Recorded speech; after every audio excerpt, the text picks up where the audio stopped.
മരുന്ന് കൊണ്ടല്ല അസുഖം മാറുന്നത്. മനുഷ്യൻ്റെ ഏറ്റവും വലിയ മരുന്നെന്ന് പറയുന്നത് അവൻ്റെ മനസ്സിൻ്റെ കോൺഫിഡൻസ് ആണ്. ആണോ അല്ലയോ? അത് നമ്മൾ പഠിപ്പിക്കുന്നില്ല കുട്ടികളെ.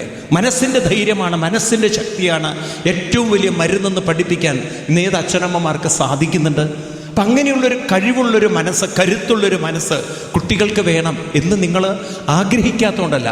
പക്ഷെ നിങ്ങളൊക്കെ മനസ്സിലാക്കിയിരിക്കുന്നത് കഴിവുള്ള മനസ്സെന്ന് പറയുന്നത് വിദ്യാഭ്യാസത്തിലൂടെ കിട്ടുന്നതാണെന്ന്. നിങ്ങളൊക്കെ ലോകം ശ്രദ്ധിക്കുന്നുണ്ടോ എന്നറിയില്ല. നിങ്ങൾക്കറിയോ, ലോകത്തിലെ ഏറ്റവും വലിയ സമ്പന്നനാണ്, ഏറ്റവും വലിയ കോടീശ്വരനാണ് എലൻ മസ്ക് എന്ന് പറയുന്ന ആൾ. കേട്ടിട്ടുണ്ടോ നിങ്ങൾ? ഇന്നിപ്പോൾ നിങ്ങൾ അറിയോന്നറിയില്ല, ഈ അമേരിക്കയിലാണ് ഏറ്റവും ആദ്യമായിട്ട് ഇലക്ട്രിക്കൽ കാർ ഇറക്കിയത്. ടെസ്ല കാർ എന്നാണ് അതിന് പറയാം. ആ ടെസ്ല കാറിൻ്റെ CEO ആണ് അത് ആരംഭിച്ചത് എലൻ മസ്ക്. ഇന്നിപ്പോൾ സ്റ്റാർലിങ്ക് എന്നൊക്കെ പറഞ്ഞ അദ്ദേഹത്തിന് വലിയ നെറ്റ്വർക്ക് സിസ്റ്റങ്ങളുണ്ട്. അതാണ് ഈ ഇസ്രായേൽ പോലുള്ള രാജ്യങ്ങളെ യുദ്ധത്തിൽ ജയിപ്പിക്കുന്നത്. മുഴുവൻ എലൻ മസ്കിൻ്റെ ബ്രെയിനാണ് അതൊക്കെ. അതേപോലെ തന്നെ എലൻ മസ്കിൻ്റെ മറ്റൊരു സാധനമാണ് ഇപ്പോൾ നിങ്ങൾ കേൾക്കുന്നുണ്ടല്ലോ, എന്താണ്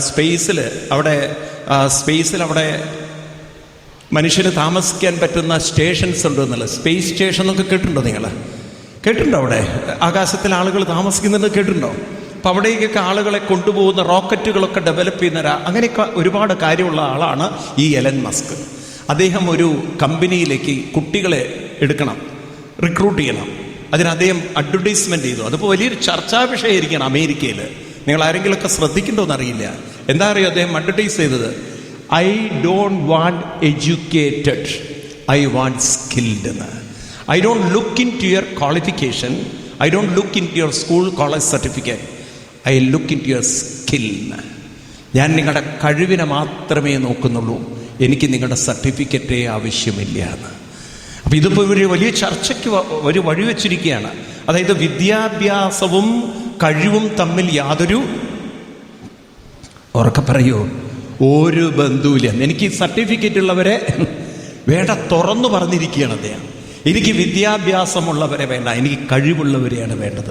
അപ്പം നോക്കൂ നിങ്ങൾ, കഴിവും വിദ്യാഭ്യാസം തമ്മിൽ യാതൊരു ബന്ധമില്ലെങ്കിൽ ഇത് നമ്മൾ കുട്ടികൾക്ക് പറഞ്ഞു കൊടുക്കണ്ടേ? വേണ്ടേ? കഴിവെന്ന് പറയുന്നത് അതിനാണ് ദൈവീകത എന്ന് പറയാം. എന്താണ് ദൈവീകമായ കഴിവ്? നിങ്ങളുടെയൊക്കെ കുട്ടികളിൽ, നമ്മളിലൊക്കെ ഉണ്ട് കഴിവുകൾ.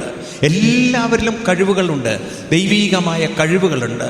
ഈ കഴിവിനെയാണ് നമുക്ക് ഉണർത്തിക്കൊണ്ടുവരേണ്ടത്. ഭാഗവതം എന്തിനാണ് കേൾക്കുന്നത് ചോദിച്ചു കഴിഞ്ഞാൽ, മനുഷ്യനിൽ ഉറങ്ങിക്കിടക്കുന്ന ഈ കഴിവുകളെ ഉണർത്തിക്കൊണ്ടുവരിക. അതിന് നിങ്ങൾക്ക് സാധിച്ചു കഴിഞ്ഞാൽ നിങ്ങളുടെ കുട്ടികളായിരിക്കും ലോകത്തിലെ ഏറ്റവും ശ്രേഷ്ഠന്മാരായ കുട്ടികൾ. നിങ്ങളായിരിക്കും ഏറ്റവും ശ്രേഷ്ഠന്മാരായ അച്ഛനമ്മമാർ.